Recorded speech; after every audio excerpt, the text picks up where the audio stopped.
Right. Well, thank you all for joining me this morning, and along with Manika, Dimitris, who's here, and Brian. We're delighted to talk about artificial intelligence in the labor market. My clicker does not work. Okay. So recent advances in AI have really kind of brought back to the forefront lingering concerns about its potential impact on labor demand, and this. There's a lot of reasons, good reasons, that generative AI technologies are quite scary. And yet, if you think about, say, the previous vintage of AI, so-called predictive AI, investment in artificial intelligence, so machine learning, big data, analytics, this investment has been going on for well over a decade, and yet it's actually quite difficult to measure the labor market impact of these technologies. So kind of one asterisk on what I'm going to tell you today is our data stops in 2023, so this is not a generative AI paper, though the methods we use are applicable there. And one of the reasons why we think this is so challenging is that AI really can increase or it could decrease the labor demand for specifically exposed workers. And there's a few different forces in play. So on the one hand, the thing that most easily comes to mind is the fact that AI can do things that people can do. So AI can act as a direct substitute for human labor in a number of tasks. And yet, AI also offers opportunities. If workers can kind of reallocate their time towards the tasks where they have a comparative advantage, where AI is not so good, this potentially makes these workers more productive, and this can increase the demand for them. Moreover, the firms that deploy AI, we have evidence that they, tend to grow faster and become more productive. So this is a force that can also increase labor demand because the firms grow themselves. And so the goal of this paper is going to be to ask whether we can tease out some of these forces in the data. And so the paper, one of the main contributions is on the measurement side. So what we're going to do here is we're going to combine state-of-the-art NLP tools with very detailed, cool data on online resumes, and then kind of standard data that we've all know and love from ONET to build measures of both AI adoption, something that's often quite difficult to pick up in data sets such as patent data, and also exposure at the worker level. Because we have highly detailed descriptions of what these technologies are doing, we can go really fine. We can have firm by occupation by year level exposures, and even firm by occupation by task by year measures as well. So kind of what are we going to do with all this data? Well, to kind of organize our thinking, we're going to build a model which is going to map kind of these complicated measures of exposure at the task level into a few key sufficient statistics which we need to capture occupation labor demand. Okay, so we're going to build empirical counterparts to those things. What do we find? Well, we find that the tasks, so I'll show you evidence from job postings data consistent with the idea that tasks that are exposed to AI indeed become less important, in the sense that firms stop talking about the skills related to these tasks. This is consistent with the idea of AI being a substitute at the task level. Within firms, likewise, we're going to find that AI introduces a net substitution away from the highly paid occupations. However, there are other forces within our model that I'll talk about later, which kind of push the other direction. When we combine all of these forces and we think about the aggregate effect, something I'll show you empirically is that high-income workers in particular are quite exposed to AI, but we're going to find that their firms, which have to be adopting AI, tend to grow faster. This kind of pushes employment in the other direction. And so we find actually that in the aggregate, the employment share of highly exposed workers actually increases because these highly paid occupations, which are highly exposed to AI, are also in the firms that are doing a lot of AI. So this is, of course, related to a lot of work in the literature. I'm not going to have time to do it all justice. There's an empirical literature which thinks about kind of estimates of AI, firms adopting AI, what happens to workers, and so on. It also contributes to a broader literature which tries to build measures of labor-saving technologies and relates those to labor market outcomes. What do we think we bring to the table? So we're going to bring a fantastic new corpus of text. Basically, think about this as like all LinkedIn profiles. So it's a highly detailed, timely source of text, which also is available for basically all firms and high-skilled workers. This is going to allow us to build really detailed, highly granular measures of AI adoption and worker AI exposure. And this is important because many of us has worked with patent data text before, but not all ideas are patentable. And I think in the case of AI, you kind of hire people and then combine that with your data to generate insights. You don't necessarily need a patent for that. And then theoretically and empirically, we're going to emphasize the gains from reallocation across tasks and firms. So let's jump in. So basically what we're going to do is imagine we're going to take robots, AI robots specifically, large language models, and they're going to read through all the LinkedIn profiles of a lot of folks. So let's start with JP Morgan to make this concrete, because most of my analysis will be for CompuStat firms.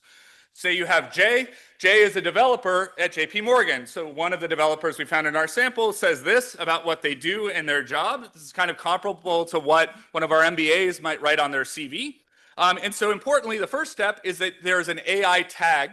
So in this case, it's the AI ML tag that says that this is an AI adopting person. Okay, so we're going to kind of use the data on people who say they're using AI. Step two is going to be, with the help of large language models, we're going to read that text and parse it into what the firm is doing with AI. Okay, the person talks about what they do in their job, but the large language model is sufficiently good at understanding the context to map that into an application of AI. Okay, so we're going to have two different applications here that are extracted. One is about risk and fraud forecasting, and in the second case, it's talking about kind of quantitative risk modeling. The next thing we're going to do is kind of focus on everyone else in the firm. And all I need from LinkedIn is basically their job title and their start and end date. So we're not using text from LinkedIn here. And we're going to extract and clean up these AI applications, and then we're going to ask which of these workers do tasks. So the task descriptions come from ONET, kind of standard data. We're going to ask which of these workers are related to these applications. And if you're curious, the task most related to the first application in orange is to prepare reports that include the degree of risk involved in extending credit or lending money. So credit analysts would be the most exposed to this.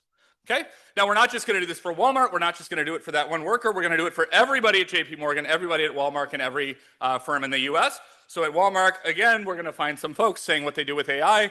We're going to then look at the other employees in Walmart, and we're going to think about how it relates to them. Okay, so the end result is going to be a super granular measure. It's going to vary across occupations, firms, and time, and I'll even show you one result that's at the task level within occupations. Okay, so there's a bunch of examples in the paper. I don't have time to go through them here, but just to kind of give you a flavor, what we did was for JP Morgan, we clustered the different texts together, and we put this into buckets. So here's a few of the examples for JP Morgan. Predictive modeling and financial forecasting is the middle one. Fraud detection, if you think about all the different transactions that JP Morgan is going to process, there's also stuff related to customer service. I mean, I kind of try to chat with the websites of these companies. So, you know, again, it kind of passes the smell test. If you look at Walmart, by contrast, what you'll see is they're doing things like forecasting, pricing, and supply chain optimization, process automation, operational efficiency, and they also care about kind of fraud and quality assurance stuff. And you can see kind of what types of workers, what tasks are exposed as well. We actually do this at a much larger scale, and this is an eye exam, and I'm not going to go through it, but this is an advertisement to open the paper, is we can actually cluster all the different technologies we see in our data set and think about which industries and which types of occupations are related to different types of technology. For example, the like financial modeling stuff lights up in finance, not surprisingly. So next what we can do is validate this against a bunch of measures that already exist, but at a much coarser level. So this is the only one I'll show you in my talk, but there's others in the paper. So what we can do is basically calculate the fraction of folks at a given firm that, the fraction of firms within a sector and size bucket that have at least one AI-related person on LinkedIn. Okay, and we can relate that to census data from the Business Trends and Outlook survey, which kind of has this comparable measure. And what you see is there's a lot of overlap, and consistent with findings from the literature, within each sector, you see that the fraction of firms doing AI is increasing in the size of the firm. That's the darker colors on the right. We can also relate this to job postings data, and we see that AI job postings line up with AI resumes. We can relate this to AI patents. So, you know, again, some firms that develop AI do indeed patent, but there's a lot of AI adoption that we see in our data that's not captured by patents. And then finally, we kind of replicate stylized facts that we know from the literature, which is basically that firms that do AI are positively selected. They're larger, they're more productive, they pay more. This is consistent with evidence that we have from a variety of contexts. Next, we want to build a measure at the task level.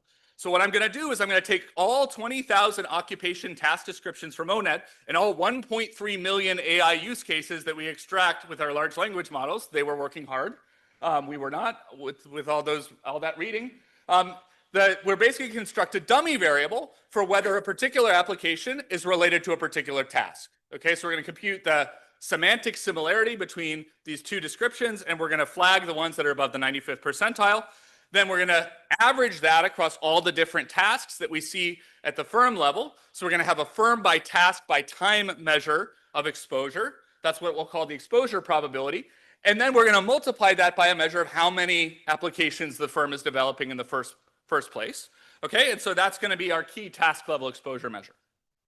So first result is that if you look at who's exposed to AI versus other technologies, it's not the same as, say, routine tasks where the peak is in the middle. Here I'm sorting occupations based on their average pay, and you see that AI exposure is sharply increasing in earnings. Maybe it tails off a little bit at the very top. Okay, if you look at who's exposed, these are folks who use their brains for a living, for the most part. So that, market research analysts and marketing specialists, management analysts, et cetera. And then what we're also able to do is actually get a direct estimate of task substitution. So what I'm going to do here is I'm going to read the text of the job postings, and there's existing tools to identify skills related to each one of those job postings, and I can basically ask, does the firm stop asking for skills related to this task? Yes or no? And so the dependent variable of this regression, let's just focus on the last column. This is looking within the same firm, within the same occupation, across tasks. What we'll see is that the exposed tasks, the thing that look like what AI can do, stop getting talked about. Okay, and we have a bunch of examples of that in the paper. Given this evidence, we're going to suppose in our model that basically AI acts as a good substitute for what workers do at the task level. So we want to kind of put all this stuff together. So let's build a model which is going to help us to think about what we want to measure. So we're going to have a nested CES setup. There's going to be 3 nests. The outer nest is firm. The middle nest is occupation. And the innermost nest is tasks within the same occupations. They're going to have different elasticities of substitution. In the innermost nest, you're going to combine the worker's human effort with AI. That's a capital technology. And importantly, workers are going to be able to choose how they spend their time across the different tasks. And there's going to be some decreasing returns to scale on that, so you can't just go to a corner and only do one thing. That's not how work works. Importantly, based on the evidence that I showed you, we're going to assume that AI is a direct substitute for each task. And then AI improvements in the model are basically reductions in the cost of capital. What do we get out of the model? There's basically 2 key sufficient statistics. The first thing is super intuitive. This is what comes to everyone's mind when they're really worried about AI, which is basically if you look at the percentage change in either labor or the wage bill, they just differ by a labor supply elasticity. There's a strong negative coefficient in front of this measure, which captures the mean exposure. What is this? It's just kind of the average quality improvement related to the tasks that you do. Okay? But importantly, because people can move their time across tasks, there's other forces at play. So this first term is very intuitive. This is going to push labor demand downwards. But there's second terms. So the key next term, which operates at the occupation kind of within firms, is what we call a concentration measure. The key idea is that it's better for me as a worker if AI can only do a fraction of what I do than if AI can do everything that I can do. And you can capture that by looking at the dispersion across and these exposure probabilities across tasks. And the key prediction of the model is just like the fact that profit functions are convex in input prices. Basically, people can move their time around and focus on the tasks where they're most valuable. And this actually kind of insures you a little bit against this direct substitution effect. Then there are spillover terms. So the last force in the model is that firms that develop AI become more productive. Those more productive firms are going to grow and hire more workers. And that's kind of a rising tide that lifts all boats. And so again, that's a force that helps all workers within the same firm that's developing AI. Next, let's map this to the data. So I'm going to build sufficient statistics, the 2 things I just showed you, the mean and the concentration measure. And then I already have a measure of kind of how much AI adoption the firm is doing all over. Okay? And so obviously, like, this is a little bit of a challenging exercise because AI adoption is chosen. It's not done at random. So you can imagine within firms, maybe certain types of workers are very scarce and expensive, and so AI adoption might be directed at those workers. And across firms, the types of firms that do AI are not selected at random. Large and more productive firms might implement more AI. What are we going to do to deal with this? I'm going to have to defer many details to the paper, but we're going to build a shift share instrument where we instrument first kind of how much AI adoption the firm does. And the idea there is basically, if you look at firm surveys, firms talk about the fact that one of the barriers to adopting AI is you can't find the people who know how to do it.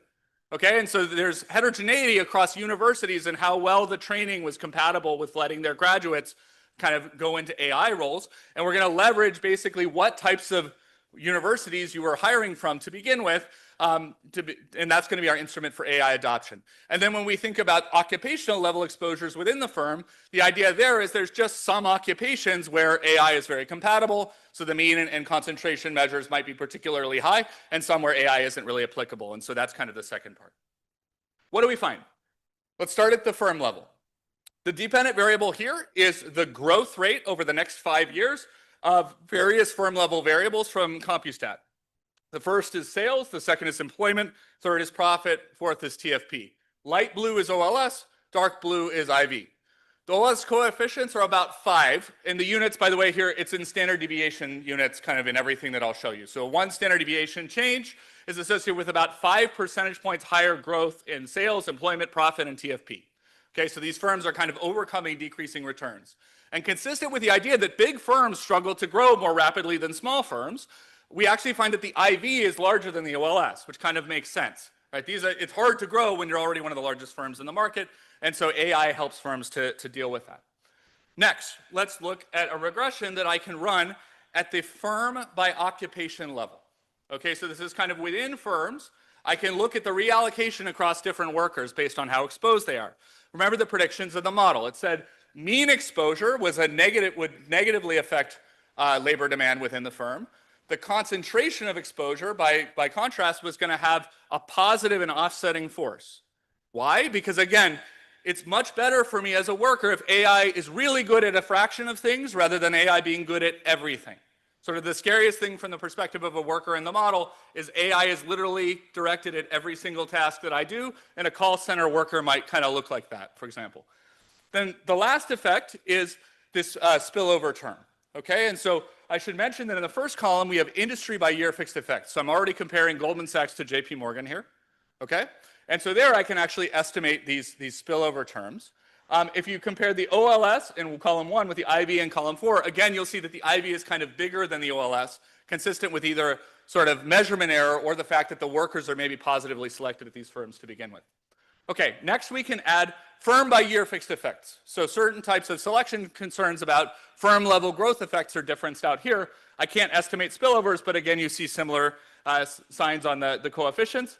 And then we can even include occupation by year fixed effects, which means comparing people in the same occupation, in the same industry, and kind of differencing out occupation level trends. Again, you still pick things up here. If you look at the the IV coefficients, again, the IV coefficients are a lot bigger than the OLS. Okay, the last thing I want to show you with the time I have remaining is to ask kind of how does this all net out? Because I showed you negative effects, these direct substitution effects, and then I showed you positive and offsetting forces. What we're going to do here is I'm going to have a graph where the x-axis is basically the ranking of an occupation based on the average earnings of workers in that occupation. So on the left is low-paid folks, and the right is high-paid folks. And then we're going to basically layer in these different effects and just kind of take the conditional expectation given where I am in the salary distribution. So the first is this direct effect. And again, this is what immediately comes to mind when I talk to my friends at cocktail parties. Everyone's terrified, and this is what they talk about, is basically if you look at the high-skilled workers, the high-skilled workers are exposed to AI in a way that they were not exposed to previous technologies. This is a sharply downward sloping profile. If this was the end of the story, we'd be very, very worried.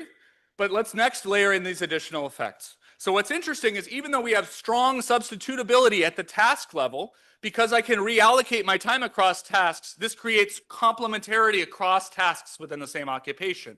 This is a force, this concentration pushes strongly in the opposite direction. And so we see this green line kind of offsets about half of the downward slope of the red line. And then the only way that I can be exposed to AI is to be at a firm that's developing a bunch of AI in the first place. And I showed you that those firms grow. And so what we see is that if we, again, layer in this firm productivity effect, the fact that these highly paid workers that are skilled at AI adapting firms, those firms are going to grow, this again pushes in the opposite direction. If you add these three things up, you get the blue line, which is a kind of weakly increasing profile across the skill distribution. Okay, so it suggests that these reallocative forces are really important. Now, importantly, if you just look within the firm, so you don't include those spillover terms, you do see that the highly skilled workers who are exposed to AI, if you want, they sort of lose market share within the firm, right? They're going to grow less rapidly than the rest of the firm, but because the firm grows, this kind of offsets what's going on. Okay, so just to wrap up, in the paper, we're going to use kind of these NLP tools and the model as a guide. We're going to isolate these different channels through which AI can affect workers. We have three main findings. The first is this kind of direct substitution effect that's very intuitive. It works at the task level, and we also see this affecting kind of employment regressions at the occupation by firm level. But importantly, two other forces push in the opposite direction, even when we have very strong substitutability. The first was this concentration effect. The second was this between firm spillover effect. And because those second two effects are fairly large, they actually roughly offset the first, so that if anything, AI moderately increased labor demand at the top of the income distribution. Thanks very much, and look forward to Pasquale's comments.